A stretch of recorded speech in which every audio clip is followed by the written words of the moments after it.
This is Brian Putt. Today I'd like to talk to you about a subject of probabilistic tornadoes. You're probably familiar with deterministic tornadoes, and I want to contrast them and why you might want to consider them. Oftentimes, decision makers will raise the question of why the center line of the deterministic tornadoes does not match the expected value of your value distribution. And oftentimes, the center line of this deterministic tornado is not even the P50 or any particular percentile. It really represents some momentum case or the P50 input, something of that nature. So oftentimes the uncertainties are not symmetrical. And what happens with the probabilistic tornadoes, it uses the EV of the value function as the center line and then shows the change in the expected value of the value function as you control, if you will, each of the variables from to the low and the high values, assuming you've got a 10, 50, 90 assessments.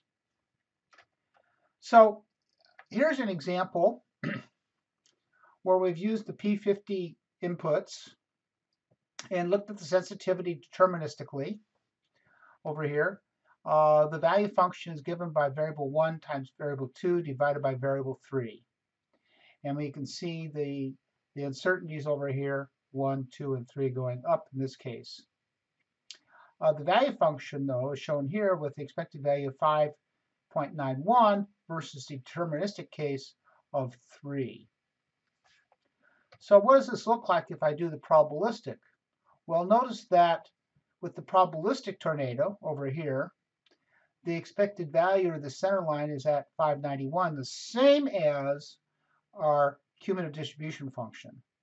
And you can see that these are both on the same scale. You can see the uncertainty here and the expected value is higher with the probabilistic than it is with the deterministic. And although the bars are relatively the same size as far as ranking, they're not the same width. So let's go look at an example and see how this is done, so we better understand how we might do it. And I'm going to do this in a very simple way. Here's our deterministic model. I defined these variables 1, 2, and 3 and the function. Here's the function 1 times 2 divided by 3, variable 3. And here are the P10, 50, 90s. I've modeled each of these uncertainties as Myerson distributions. And over here, I've got the deterministic results for, here's the base case, and here's changing the variable 1 from low to high. So let's just start this. I'll tell you what we're going to do. We're going to take this, and we are going to just erase those numbers. And I'm going to take these deterministic numbers and put them for 10, 50, 90s. And as a consequence, there is no uncertainty in our results. We can see the expected value is 3, which corresponds to this. So that's what's got recorded over here. Let's change our P10 here, the first variable, to a 4. And we need to make that for all values. And now you can see that we have an answer of 1.2. So we're going to take these values over here, copy those, and we'll paste over here. Similarly, I'm going to have a value of 22 for the high, so I'll put 22 here, copy that across, and now I get 6.6. And I'll copy that over here.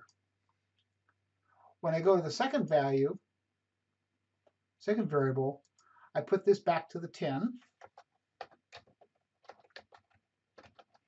And the second variable will go to the load, right?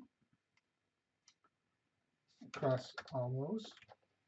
Now I'm doing this manually so you understand how the very simplistic way it could be done.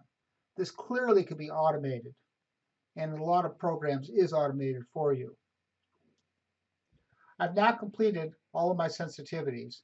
Let's take a look at what that chart looks like. So down here is my deterministic tornado chart. That's the same as the one I showed you before. You saw how I did it.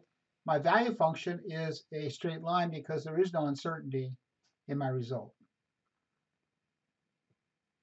Okay, so now we are ready to do the probabilistic results. I'm going to record those over here. First of all, let me just take all of these numbers and stash them over here, put them back into the input area. Okay, and we can see we come up with our 4.91, and that's what we've shown over here. What I want to, let me just delete these quickly here. We'll just delete these. So now, in the probabilistic case, I want to look at this expected value as I change, let's say, the first variable from the low and then to the high. So I'm going to take this 4 and just copy it across there. And this comes out at 1.94. So I'll put that down over here. And the high is 22.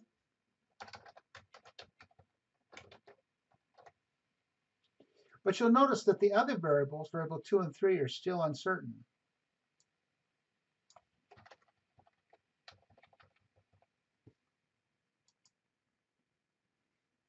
When I go to the second variable, then I replace all of the variables, variable 1 ranges, put them back here, and then I would take this number and I'll just copy it across here so I have the low.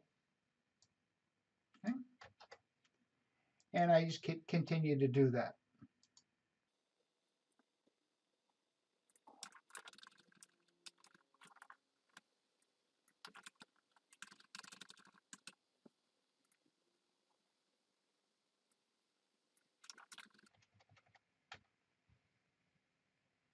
Having completed the second variable, I now put the values back for P10, 50, 90, and I can carry on here.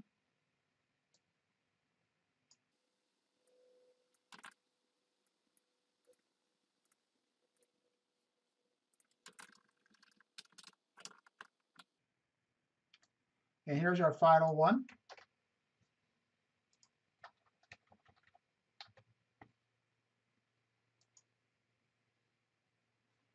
So now let's go look at our results. I think I have that over on the, let's go look over here at the probabilistic tornado. There's our probabilistic tornado with the 5.91 and showing these values that we just calculated. So let me come back here to our PowerPoint. Just have some final comments. First of all, decision analysis or analytics, big data, whatever you want to call it, cannot add value unless we can explain the results as a story that is consistent. And what we've seen with the deterministic tornado, it's not consistent with the cumulative distribution function.